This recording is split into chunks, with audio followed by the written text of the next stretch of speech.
اللہ نے کہا ہے ضرب اللہ مثلا للذین آمنوا، اللہ نے ایمان والوں سے کہہ رہا ہے میں تمہیں ایک اچھی مثال دے رہا ہوں، کس کی؟ امرأۃ فرعون، فرعون کی بیوی کی۔ فرعون کی بیوی کہہ رہی تھی رب نجنی من فرعون وعملی، اے اللہ مجھ پر مظالم ڈھائے جا رہے ہیں، مجھ پر ظلم ہو رہا ہے، میرے جسم پر میخ اور کیلیں گاڑی جا رہی ہے، اے اللہ میں اسے برداشت کر رہی ہوں، نجنی من فرعون، اے اللہ فرعون کی تکلیفوں سے تو ہی نجات دینے والا، نجنی من فرعون وعملی، فرعون کے عمل سے، فرعون سے مجھے نجات دے دے۔ وَبَيْتًا عِنْدَكَ فِي الْجَنَّةِ، اے اللہ یہ دنیا میں سڑ کر، ختم ہو کر، بوسیدہ ہو کر، نیست و نابود ہو کر ایسی سلطنت کی مجھے تمنا نہیں ہے۔ ربی عِنْدَكَ بَيْتًا فِي الْجَنَّةِ، اے اللہ میں ان ساری چیزوں کو ٹھکراتی ہوں، بس مجھے جنت کے اندر ایک ٹکڑا دے دینا، میں اس کے اندر اپنا زندگی کا گزارا کر لوں گی۔ اللہ رب ذوالجلال نے اس امت کو جھنجھوڑا ہے، مثال دی ہے تو فرعون کی بیوی آسیہ کی دی ہے کہ اس طرح کا ایمان ہوتا ہے۔ زلزلے آ جاتے ہیں تو ساری چیزیں تباہ ہو جاتے ہیں، لیکن دلوں کا ایمان ٹس سے مس نہیں ہوتا، ساری چیزیں چھوڑ دیتے ہیں، لیکن ہمارے دلوں کے اندر جو ایمان ہے وہ ایمان ختم نہیں ہوتا، لیکن وہ اس وقت ہوتا ہے جب کہ ہم نے اپنے آپ کو حقیقی ایمان پر چلایا۔ ہم سب نام کے ایمان والے ہیں، یہاں آتے ہیں نماز پڑھنے کے لیے تو نمازی کہلاتے ہیں، باہر جاتے ہیں تو وہی سودی کاروبار۔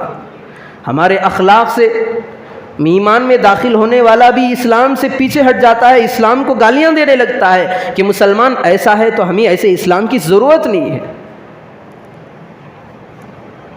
تو ہم بے حیثیت ہو گئے، ہماری کوئی ویلیو نہیں ہے، ہمارا کوئی مقام نہیں ہے، ہمارا کوئی مرتبہ نہیں ہے، ہماری کوئی حیثیت نہیں ہے، کیونکہ ہم نے ایمان کو جیسا اس پر چلنا تھا ایسا ہم نہیں چلے، ہم لیبل لگا دیے کہ ہم ایمان والے ہیں لیکن چل رہے انگریزوں کے طریقے پر۔ تو ہماری قوم میں ہمارا ایمان جو دلوں کے اندر ہے مضبوط کیسے ہوگا؟ ایک چیز تو اللہ نے ہمیں دے دی، ایمان کی دولت سے نواز دیا، لیکن جو دوسری چیز ہے اعمال کی، وہ کیا ہوگا؟ اللہ کہہ رہا ہے من عمل صالحا من ذکر او انثى وهو مؤمن فلنحيينه حیاتا طیبہ، جو بندہ یا بندی ایمان میں داخل ہو چکی، اعمال صالحہ کرنے لگی ہے، اللہ کہہ رہا ہے فلنحيينه حیاتا طیبہ، میں غربت کے اندر رکھ کر کے اس کی زندگی کے اندر چار چاند لگا دوں گا، اس کی زندگی کے اندر چین رکھ دوں گا، اس کی زندگی کے اندر سکون رکھ دوں گا۔ آج بڑے بڑے مالدار سکون کو تڑپ رہے ہیں، ترس رہے ہیں، انہیں سکون نصیب نہیں ہو رہی۔ اللہ کہہ رہا ہے میرے دربار میں آؤ، اعمال کے اندر آؤ، میں سکون تمہاری زندگیوں کے اندر کوٹ کوٹ کر کے بھر دوں گا۔ ہم لوگ نیند کے ٹیبلٹس کھا رہے ہیں، گولیاں کھا رہے ہیں، کیوں؟ رات کے 6 گھنٹے جو ہم بستر پر لیٹتے ہیں، یہ آرام کی زندگی گزر جائے ہماری، یہ ہماری تمنا ہے، ہم ٹیبلٹس کھا رہے ہیں، لیکن ٹیبلٹس کھانے کے باوجود ان کی زندگیوں کے اندر نیند حرام ہو چکی ہے، لیکن اللہ کہہ رہا ہے سکون دینے والا میں ہوں، آؤ میرے دربار۔ ایمان کے ساتھ اعمال صالحہ جو ہے اسے مضبوطی کے ساتھ اپنے آپ کو جمع دو، میں تمہاری زندگیوں کے اندر چار چاند لگا دوں گا۔ اور حقیقی معنی میں یہی اسلام ہے کہ ایمان آنے کے بعد اعمال صالحہ زندگی کے اندر رہے۔ ایک چیز اللہ نے ہمیں دے دی، ہم مست ہو کر کے بیٹھ گئے کہ بھئی ہم ایمان والے ہیں، لیکن دوسری جو ذمہ داری ہم پر تھی اعمال صالحہ کرنے کی، آج ہم اعمال صالحہ کرنے سے کوسوں دور ہیں۔ ہم نے سمجھ لیا کہ مسجد میں نماز پڑھنے کا نام ایمان ہے، صرف قرآن پڑھنے کا نام ایمان ہے، صرف ذکر کرنے کا نام ایمان ہے۔ یہ بات غلط ہے، ایمان تو ساری چیزوں کے مجموعے کا نام ہے۔ اخلاق دکھانا رسول کے صحابہ کے یہ ایمان ہے، معاملات کے اندر سودی کاروبار کو چھوڑنا یہ ایمان ہے، جھوٹ سے گریز کرنا یہ ایمان ہے، بیوی اور اولاد کے ساتھ حسن سلوک کا معاملہ کرنا یہ ایمان ہے، حتیٰ کہ حیوانوں کے ساتھ ہمدردی کا مظاہرہ کرنا بھی ایمان ہے۔ ہم نے قرآن کے اندر ایمان کو تلاش کیا، نماز کے اندر ایمان کو تلاش کیا، تہجد میں ایمان کو تلاش کیا، روزے کے اندر ایمان کو تلاش کیا، حج کے اندر ایمان کو تلاش کیا، لیکن جتنے معاملات ہیں ان ساری چیزوں کو ہم نے چھوڑ دیا۔ دن ساری سارا دن ساری رات کام حرام ہے، کھانا حرام، پینا حرام، عبادت مسجد میں کر رہے ہیں، قرآن مسجد میں پڑھ رہے ہیں، تہجد گھروں میں پڑھ رہے ہیں، اسے ایمان کا کیا کرنا ہے؟ تو اللہ رب ذوالجلال ہمیں جھنجھوڑ رہا ہے، من عمل صالحا من ذکر او انثى وهو مؤمن فلنحيينه حیاتا طیبہ ولنجزینهم اجرهم باحسن ما كانوا يعملون۔ حقیقی ایمان تو تب آئے گا جب ہم اپنے ایمان کے ساتھ ساتھ ہمارے دلوں کے اندر اعمال کا جذبہ ہوگا۔ اعمال کا جذبہ اٹھتے بیٹھتے صرف یہی ہے کہ جو کام میں کرنے جا رہا ہوں میرے نبی کا طریقہ اس سے مل جائے، بس یہی ہے ہمارے ایمان کا مقصد۔ میں کھانے کے لیے جا رہا ہوں، میرے نبی نے کھانے کی سنتیں کیسی بتلائی تھی، میرے حضور کا کھانا کیسا تھا، صحابہ کا کھانا کیسا تھا۔ میں پانی پینے کے لیے جاؤں تو میرے سر پر ٹوپی ڈھکی ہوئی ہوگی، میں بیٹھ جاؤں گا، 3 سانس لوں گا، پینے سے پہلے اللہ کا نام لوں گا، پینے کے بعد اللہ الحمدللہ کہہ کر رکھوں گا۔ اگر ایسی زندگی ہماری چل رہی ہے تو سمجھے کہ قسم خدا کی ہم حقیقی ایمان والے ہیں، حقیقی اعمال پر چلنے والے ہیں۔ اسلام ہی صرف ایسا مذہب ہے جس کے اندر کوئی کمی نہیں ہے، یہاں تک کہ اللہ کے رسول صلی اللہ علیہ وسلم نے استنجا جانے کا طریقہ، بیت الخلا جانے کا طریقہ یہاں تک کہ بتلا دیا۔ حالانکہ کون سی جگہ ہے، آدمی پسند کرتا ہے استنجا خانہ جانا، نام ہی سے گھبراتا ہے، دن میں 3 مرتبہ جائے، 5 مرتبہ جائے، 6 مرتبہ جائے، لیکن نام سے تو نفرت ہوتی ہے بندے کو۔ کیوں؟ کیونکہ غلاظت والی جگہ ہے، گندگی والے جگہ ہے۔ اللہ کے رسول صلی اللہ علیہ وسلم نے اس گندگی والی جگہ کے اندر بھی یہ تعلیم دی ہے کہ اس گندگی کے اندر جاؤ، جب گندگی والی مقام پر جاؤ تو میری سنت یہی ہے کہ تم میرے سنت پر چل کر کے اس پر عمل کر کے اندر جاؤ۔ جب تم بیٹھو گے، کام گندا چل رہا ہے، گندگی نکل رہی ہے، ثواب اللہ 100 شہیدوں کا دے گا۔ جا رہے ہیں استنجا کے لیے، ٹوائلٹ کے لیے، وہ بھی خالی نہیں ہے ہمارا اسلام۔ جہاں ہم جا رہے ہیں استنجا کے لیے بیت الخلا سے، جب تک ہم سنت کے مطابق جاتے ہیں، سنت کے مطابق واپس آتے ہیں، اللہ رب ذوالجلال 100 شہیدوں کا ثواب دیتا ہے۔ ہے کوئی ایسا دھرم، ہے کوئی ایسا مذہب جو پش کاٹی بیٹھے بیٹھے اجر و ثواب کمائے؟ صرف ایمان اور اسلام ہی ایسا مذہب ہے۔ ہم بات کر رہے ہیں تو ہمیں نیکیاں مل رہی ہیں، ہم کسی سے ملاقات کر رہے ہیں، کسی سے مصافحہ کر رہے ہیں۔ اللہ کے رسول صلی اللہ علیہ وسلم نے فرمایا افشوا السلام، سلام کو خوب رواج دو۔ کوئی بندہ آ رہا ہے ایمان والا، ہماری ذمہ داری کہ ہم اسے سلام کریں، ہم جانتے ہو یا پہچانتے ہو یا انجانا ہو ہم اسے سلام کریں۔ سلام کرنے سے کیا ملے گا؟ سلام کرنے سے 30 نیکیاں ملیں گی۔ سلام کرنے سے ایک سنت ہے سلام کرنا، اس پر بندے کو 30 نیکیاں مل رہی ہیں۔ 30 نیکیاں کوئی دنیا کی نعمت کا مقابلہ نہیں کر سکتی۔ آج ہم 30 روپے کی خاطر ہم چرنڈیوں کے اندر اتر سکتے ہیں، گندی گندی نالیوں میں اتر سکتے ہیں پیسوں کی خاطر۔ جب اللہ 30 نیکیاں ایک سلام کے اندر دے رہا ہے تو ہمارے اندر اتنی بھی طاقت نہیں ہے کہ ہم سلام کر کے نیکیاں کمائیں۔ اللہ کے رسول صلی اللہ علیہ وسلم نے فرمایا کہ جب بندہ آپس میں مصافحہ کرتا ہے، 2 بندے اللہ کی خاطر، اللہ کے محبت کی خاطر، رسول کے طریقے کے مطابق مصافحہ کرتا ہے، تو اللہ کے رسول صلی اللہ علیہ وسلم نے فرمایا جب اخلاص سے اللہ کی محبت میں 2 بندے آپس میں مصافحہ کرتے ہیں، مصافحہ کرنا کتنے گھنٹوں کا کام ہے؟ گھنٹے نہیں، منٹ نہیں، چند سیکنڈ کا کام ہے۔ ہاتھ لیے، کہا، اس سے دعا کی، یغفر اللہ لنا ولکم، اللہ تمہاری اور مغفرت کر دے، بس 5 سیکنڈ لگتے ہیں۔ اللہ رب ذوالجلال کے پیارے محبوب نے فرمایا، ہمارے آقا اور سرتاج نے کہا ہے کہ جب بندہ آپس میں 2 ہاتھوں کو ملاتا ہے، دعا کرتا ہے یغفر اللہ لنا ولکم، جیسے ہی ہاتھ چھوڑتا ہے تو اس کے سارے گناہ صغیرہ دھل جاتے ہیں۔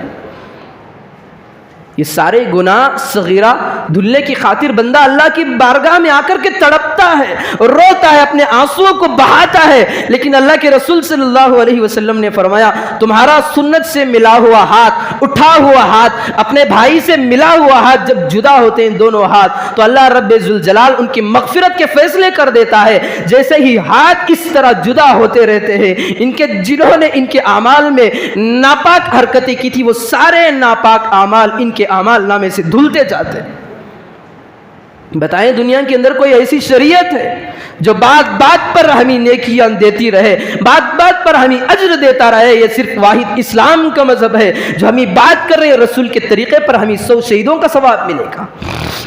تو اللہ رب ذوالجلال نے ہمیں ایمان کی دولت دی ہے، اب ہمیں اس بات کی ہمیں کوشش کرنا ہے کہ ہم اپنے آپ کو رسول کے طریقے پر چلائیں گے، ہمارا ہر اٹھتا ہوا قدم میرے رسول کے قدم سے جا کر کے ملے، میرے رسول کے طریقوں سے جا کر کے ملے۔ کاروبار کر رہے ہیں تو یہ سامنے رکھیں کہ میرے نبی کا طریقہ کیسا تھا، راستے میں چل رہے ہیں نگاہ نیچی رہے، یہ میرے نبی کا طریقہ ہے، کسی سے بات کر رہے ہیں اس بات کا خیال رکھے میری جان چلی جائے، مجھے پھانسی کے پھندے پر لٹکا جائے لیکن میرے زبان سے جھوٹ نہ نکلے، یہ میرے رسول کا طریقہ ہے۔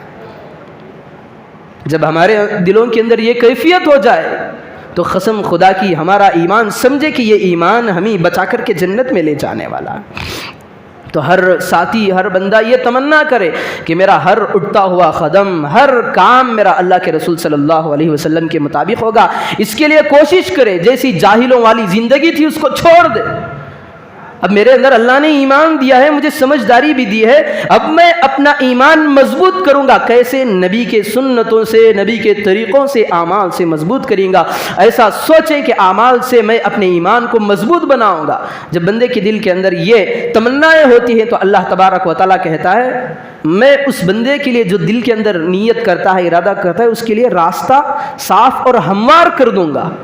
وہ میرے نبی کی سنتوں پر آرام سے چل سکتا ہے۔ کیوں؟ صرف ہمارے دلوں کے اندر نیت تھی، اللہ ہمارے لیے چلنا آسان کر دے گا۔ تو اللہ تبارک و تعالیٰ سے دعا فرمائیں کہ اللہ تبارک و تعالیٰ ہمارے ایمان کو مضبوط بنانے کے لیے ہمیں اپنے آقا جناب محمد رسول اللہ صلی اللہ علیہ وسلم کی چھوٹی بڑی ہر سنت پر مرتے دم تک، تا دم حیات تک رسول کی سنتوں پر چلنے کی توفیق عطا فرمائیں۔ آمین۔ وآخر دعوانا ان الحمد للہ رب العالمین۔